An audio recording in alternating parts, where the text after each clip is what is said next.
When was the last time you heard it okay referred to as obedient? It's probably been a while.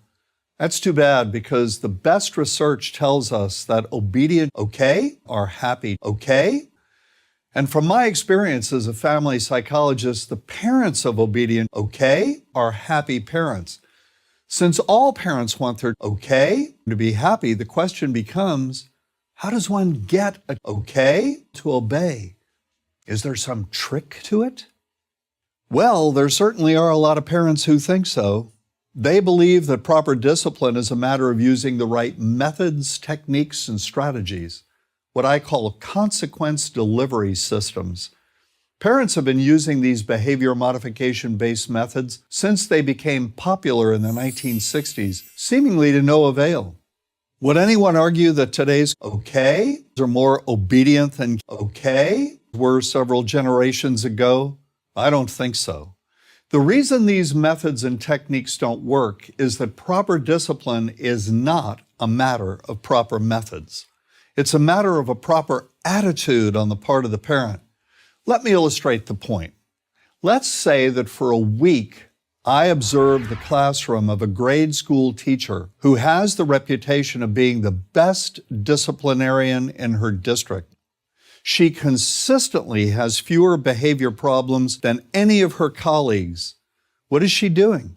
She's making her expectations perfectly clear, which means, first, she communicates in simple, declarative sentences.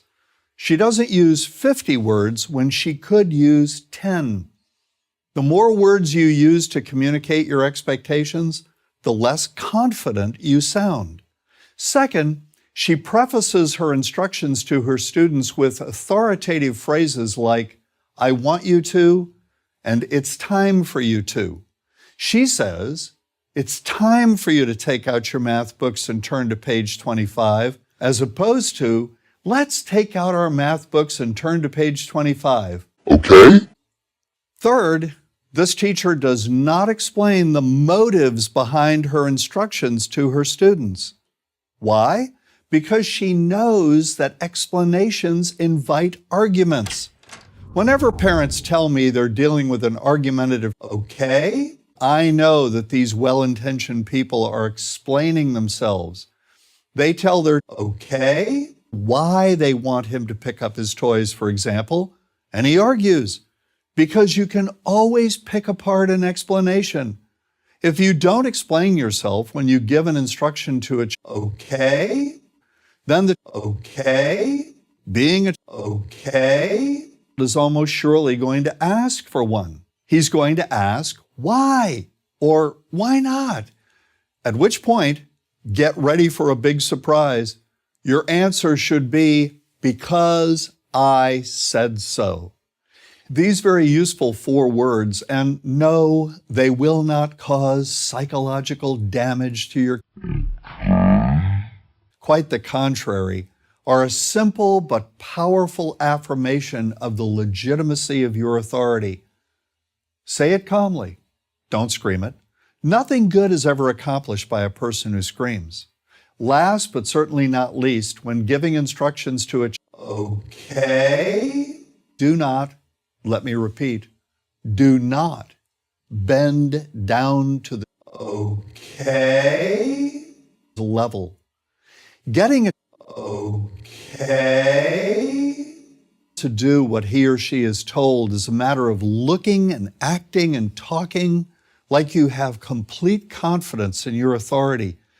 Bending down to a okay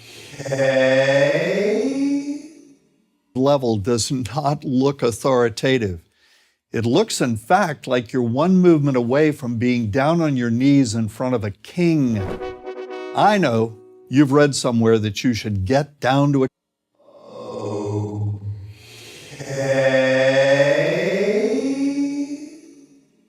level when you talk to him. Well, all I can tell you is that there's a lot of really bad parenting advice out there, and that's but one example. Speak to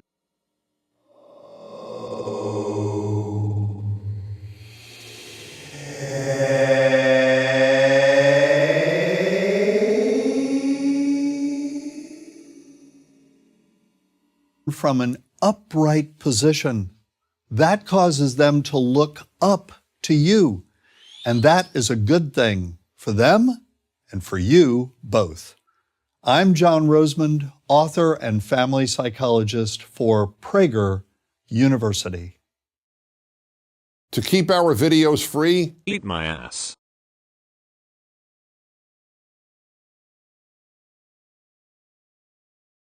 Okay?